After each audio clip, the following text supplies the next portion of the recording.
It's the Real Estate Podcast, brought to you by ANZ Home Loans for financial well-beings. Now, for homeowners, the interest rates have started to come down. They've saved about $200 per month on the average mortgage, but rents are not going to come down. Landlords are not going to be reducing their rents voluntarily. So if the cash rate continues to fall, we'll probably continue to see the gap between those who are renting and those who own property widen even further, which will make getting on the bottom rung of the housing ladder potentially more difficult. And that is Graham Cooke on the Real Estate Breakfast this morning as we turn up again after another weekend of property madness around Australia. Were you part of it? Did you go in search of your future home or investment property? I have to say that I've got a friend who bought a property a couple of months ago after searching for almost a year. Now, she can't believe how much free time that she has on the weekends. But also, she said to me, you know, the worst was the online searching day in, day out. And she said the fatigue around that is gone. And like a lot of things, you know, just when you think it's never going to happen for you, you've got your hands up in the air and you're saying, I'm just not going to be able to find the property. Well, she found the one. I've got to say, her whole demeanour, her personality changed to a calmer, more relaxed person that I always knew her to be. So let's go to Melbourne and catch up with Graham Cooke from Finder. And welcome back, Graham, to the Real Estate Breakfast. Yes, all the searching and what people go through to find properties, it can be overwhelming, can't it? Yeah, definitely all-consuming. I bought myself a few years ago, and in a couple of years running up to the final purchase, it became a little bit of an obsession, to be honest. We went to multiple different auctions and kept not being able to get the property we were looking at, and you kind of become obsessed with tracking all the auctions that are happening around you until we finally adjusted our budget and actually were passed in on the auction for the house we currently live in, and they had to get into a trade war, the developer trying to sell it afterwards. So it was all very dramatic. But once you get to the other end of it, yeah, it's definitely a little bit of tranquil peace that you find, I think, in your new house.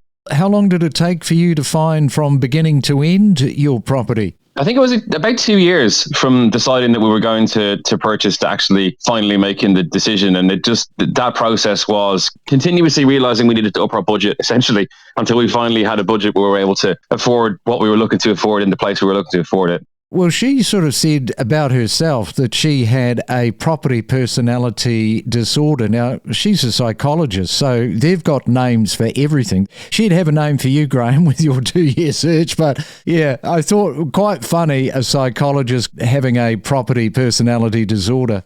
It's pretty funny. And yeah, I think that peace and tranquility lasts for a little while, and then you start thinking, I wonder if we could get this better or that better. And currently we're now looking at the market again, potentially. So, you know, you get satisfaction for a while anyway. The thing about online searching, particularly if you're looking at moving perhaps from your state into another state, the photography these days, the video, it's like a dessert if you find properties that you like. I've been guilty of this myself. I've almost been living in the property as I've been searching it, going, yeah, I can imagine myself living in that bedroom. Yeah, I like that lounge, a few little tweaks here and there, a little bit of reno with carpet. Yeah, I could really spruce this up quite nicely. Have you had the experience where you turn up to look at something you've been looking online and it doesn't quite look the same? The fisheye lenses that they use tend to make the spaces look an awful lot bigger than they actually are, and you're kind of standing there going, hold on, this place feels far smaller than it looks online. Well, I'm a filmmaker, so I sort of know my lenses, and I can tell when something is not quite what it's being represented with a fisheye lens that you're talking about, something that is expanding. You can normally just see the curvature and how that changes. But yeah, I think a lot of people get very disappointed on space. That's the main thing, right? You know, you go in and go, oh man, this is a lot smaller. Yeah. And then they get the professionals in to do the place up, and it looks like a fancy hotel, you know, and then when you actually purchase the house, all the furniture gets removed and it feels a little bit more lifeless than it did when you were doing the viewing potentially, you know. Yeah, there's all of that. So it is a stress factor. Now, let's have a look at the cost of living crisis, because while nearly half of the experts believe that the crisis is over, with rising savings and falling mortgage stress, others argue argue that many are still struggling with this. Your guys' data there from Finder shows a 2-year low in mortgage stress, yet you guys suggest that the cost of living crisis really depends on who you ask, who is feeling the relief versus who is not. Yeah, no, exactly. We actually have a metric that tracks this. It's called the cost of living pressure gauge, and it tracks the cost of living pressure on households in Australia over time. And it has been receding. It's been going down because people have more savings. People are reporting less financial stress. We're not at the end of the journey yet. It's fallen out of the extreme range into the very high range. So 74% is the current cost of living pressure reading, which means that there is still significant pressure on households, even though we're heading in the right direction. There's light at the end of the tunnel. Before this series of cash rate adjustments, we asked our panel of Australians, how much of a saving would you need to be able to kind of afford to live again like you used to before? And it was the equivalent of about 4 cash rate cuts for the average homeowner. And we've seen 2. So most households are kind of chomping at the bit for a couple more before things start to get really comfortable. Yeah, and despite the average savings reaching an all-time high, your research also tells us that a substantial portion of Australians have very little or no savings at all, which I found quite revealing. It does seem that there's a bit of a disconnect between overall economic indicators, as you're talking about, and individual financial vulnerability. Yeah. So the thing with the average savings amount in Australia is it tends to be skewed up by the people who have hundreds of thousands of dollars or even millions of dollars in their savings account. So the overall figure is going up and looks pretty high. But when you look at it in more detail, you'd find that 1 in 5 Aussies have $0 in savings, and there's about 30 or 40% that have less than $1,000 in savings today. So it tends to skew higher because of the people who got quite a lot of money. But there is many people out there who are still living paycheck to paycheck. And that is Graham Cooke. When we come back, we'll talk about the RBA and other things. It's your weekday real estate breakfast with news, interviews and predictions every morning on the Real Estate Podcast. Have you got people that have come to you, or maybe they've rung you with an inquiry and they've said, well, we're just not too sure whether this is for us, and you've said, well, come and have a look, go for a walkthrough. They go for a walkthrough and then their brain blows up and they go, this is something I could live in. Yeah, it's funny you say that, because that's one of the most common things. A lot of people who haven't seen one of these container homes in person, I know they're not going to know what it feels like. So one of the big things is they say, this is going to be too small, it's going to be uncomfortable. And then the second they get there and see the good use of space that we do, just makes it feel that much more open and habitable. And what about somebody saying, well, I wouldn't mind joining 2 40-foot shipping containers together so that I've got a lot more space. Have you done that before? Yeah, we sure have. And that is probably our number one question. I have a different solution I've been working with, especially with my last few clients. And rather than joining 2 containers together and having to spend all the additional money on welding and then also never being able to transport them again, is having, for example, 2 40-foot containers side by side with a deck in between and a roof over the top. So what that does is it creates 48 square meters of living space, but then you've also got a 3x12 or a 5x12 undercover deck where you can have a nice entertaining area or something like that. And to be able to build that deck and roof between the 2 is going to cost you the same to weld them, and then you can also move them in the future if needed. Remember to follow us on any of the podcast platforms so you never miss a real estate podcast. You can follow us on Apple, Spotify and Amazon. Know your property with us. The experts are predicting that grocery prices, just to sort of exacerbate this to another level, won't decrease in any meaningful way in 2025, and the real household disposable income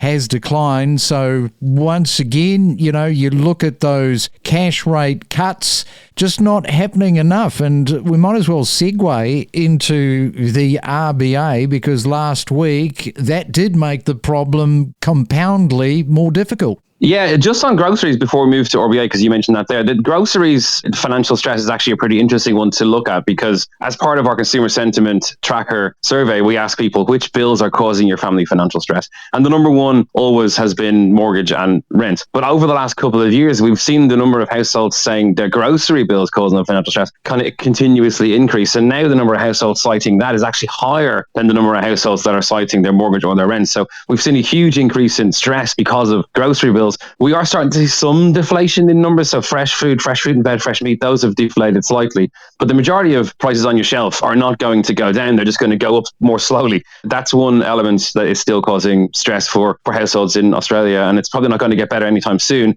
Yeah, big shock last week with the RBA decision. We had 88% of our experts saying there was going to be a cash rate cut. I was all geared up to discuss the cash rate cut and discuss savings and all of that in the media. And then there was no cut. So it was difficult to kind of find what to talk about after nothing happening, essentially. It'll be another month wait for households who are looking for savings. Very, very flat last week. It left everybody just, I don't believe this, How dare they not lower the cash rate? So we'll just wait for that. Now, you mentioned that some Australians are gaining financial confidence while others are barely scraping by. This kind of points to a highly uneven economic recovery. What are some of the key factors that are driving the divergence in financial experiences across different segments, do you think, of the population right at the minute? Well, I can tell you what I'm thinking about right now on that regard is the difference between the experience of renters and mortgage holders, because we saw the cash rate go up, multiple different cash rate increases. That pushed up the cost of mortgages. So everybody paying a mortgage is paying more. Most landlords are paying a mortgage, so they increased the rent. So we saw rents go up pretty dramatically. Now, for homeowners, the interest rates have started to come down. They've saved about $200 per month on the average mortgage. But rents are not going to come down. Landlords are not going to be reducing their rents voluntarily. So if the cash rate continues to fall, we'll probably continue to see the gap between those who are renting and those who own property widen even further, which will make getting on the bottom rung of the housing ladder potentially more difficult for those who are looking to do so. I don't know if you can talk to this, but post-COVID, particularly for the 2025 year, I mean, it's no scientific barometer, but the amount of emails that we get from people where they've been saving for the last few years, they're in this holding pattern where they've said in their emails that they've kind of given up. They just can't get ahead. The price of properties just keep rising. This is despite, having saved for 3-4 years, whatever the case may be.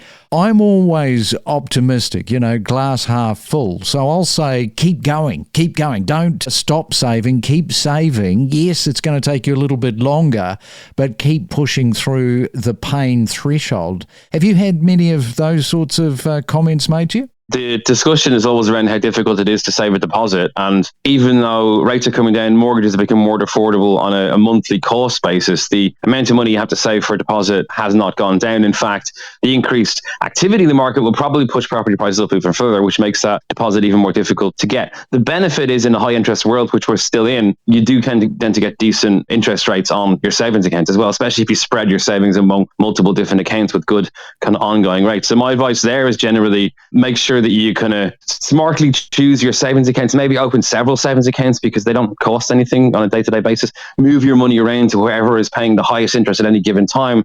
And that way you maximize anything you are saving, and it does make finally getting to save that deposit a little bit easier.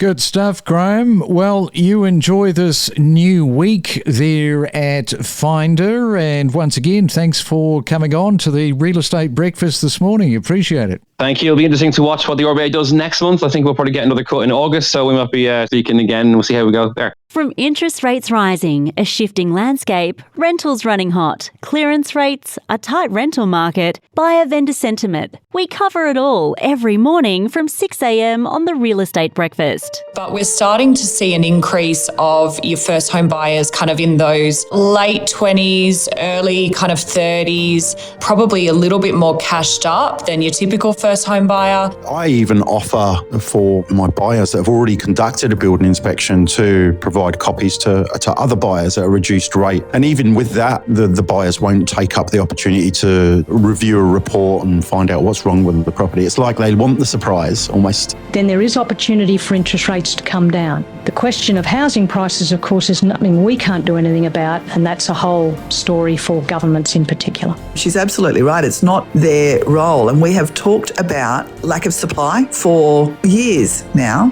And the government's own Housing Supply Committee are saying that we're something like 262,000 properties behind for this year. We connect you to the best real estate information across Australia. The Real Estate Podcast.